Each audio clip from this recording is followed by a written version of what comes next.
So we want to turn to Brian here, and let's talk about the Chief of Staff choice of Rahm Emanuel, the first choice we're seeing from Barack Obama, and what do you make of that?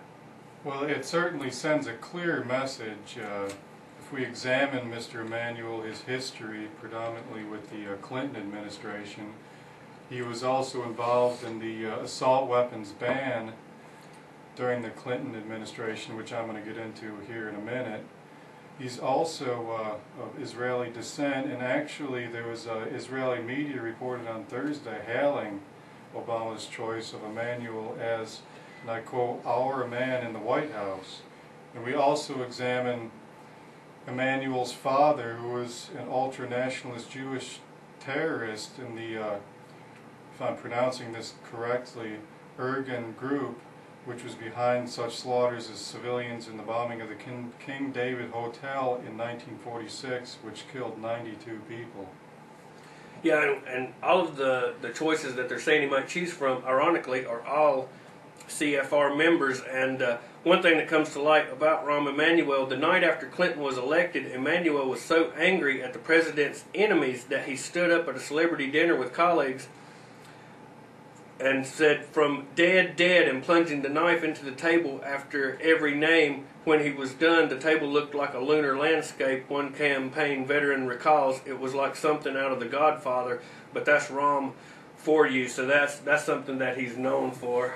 Rambo is actually his nickname among the inner circles of Democrats.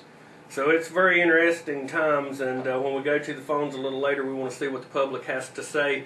There's something else that I wanted to report on, and this was in the news just a little over a week ago. In Camden County, North Carolina, law enforcement personnel from 3 jurisdictions, with an assist from personnel in a rural area in the county Tuesday morning, were looking for a suspect they sought who shot a county resident as he walked out of his house. A spokesperson for the Camden County Sheriff's Office tells Wavy.com that they received a call at 5:39 a.m. Camden deputies found 45-year-old Frank Crank suffering from a gunshot wound. Authorities say he was shot, and Crank was flown by Nightingale to Centura Norfolk General Hospital, where he is listed in stable condition.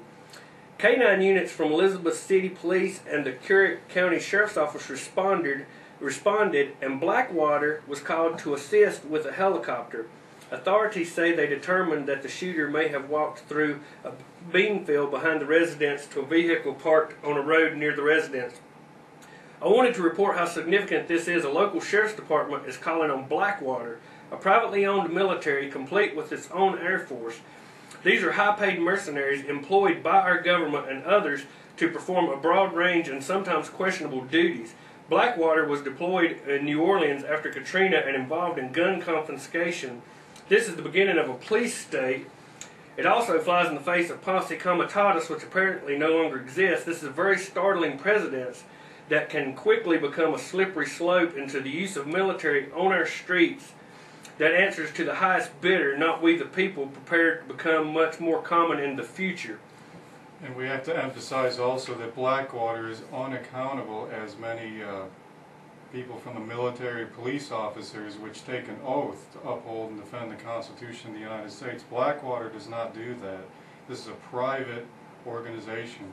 Based here in North Carolina, and as we're seeing the troops being brought home and the government saying they're possibly going to be used in case there's any civil unrest, we're also seeing our Sheriff's Department use this privately owned military in actions to look for suspects. It's a very, very sad precedence we're seeing here in America. This is not the way our Constitution was set up. Let's go to a break, and we also want to mention that 10 a.m. will be our time from now on, 10 a.m. on Saturdays. So we've been skipping around a little bit. I know it's hard to follow. Stay with us. We will be on at 10 from now on, and we'll be back in just a minute. 20 seconds.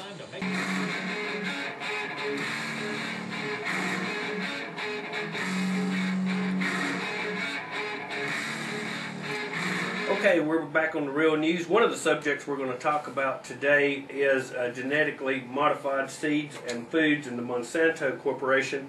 But before we do that, let's turn back to Brian, and there's a couple of things you'd like to talk about as far as the Second Amendment, I believe. Yes, this is an article by Paul Joseph Watson of PrisonPlanet.com. I'll read a few excerpts here. Obama's anti-gun agenda spurs record firearm sales. The media skews record gun purchases as nutjob paranoia, yet Obama's virulent hostility towards the constitutional right to keep and bear arms is on the record. Many fear Obama could move to disarm American gun owners, potentially utilizing the civilian national security force that is just as powerful, just as strong, just as well funded as the U.S. military he promised to create during the campaign. Obama's intention to reinstate the expired assault weapons ban is partly behind the nationwide rush to purchase firearms.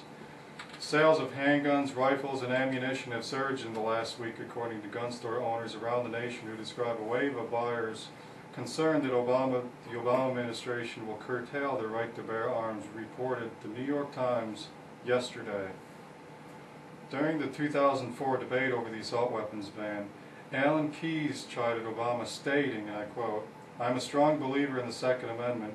The gun control mentality is ruthlessly absurd. It suggests that we should pass a law that prevents law-abiding citizens from carrying weapons. You end up with a situation where the crooks have all the guns and law-abiding citizens cannot defend themselves." I guess that's good enough for Senator Obama, who voted against the bill that would have allowed homeowners to defend themselves if their homes were broken into. Obama's first appointment since winning the election, the soon-to-be Chief of Staff, Rahm Emanuel, has also established a record in pushing for gun control.